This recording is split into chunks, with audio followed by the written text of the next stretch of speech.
Tirmidhi में है कि नबी अलैहि सलाम ने फरमाया जो शख्स यूनुस की दुआ से अल्लाह की तरफ मुतवज्जे हुआ कभी महरूम नहीं लौटेगा।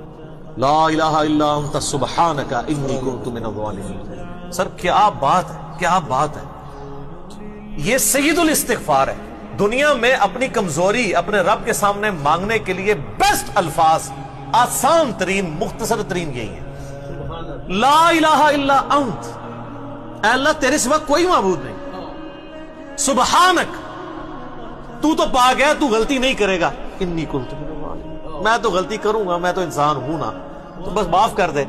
सर ये चीज ऐसी ट्रिगर की है अल्लाह को कि एक शख्स ने, जिस पे अल्लाह का गुस्सा ऐसा है कि सूरह अस-साफ़ात में आया कि अगर यूनुस मछली के पेट में हमें उन अल्फाज के साथ ना पुकारता तो उस दिन निकलता जिस दिन मुर्दे अपनी कब्रों से निकलेंगे। इतने गुस्से वाले मामले में भी वो गुस्सा ऐसा ठंडा हुआ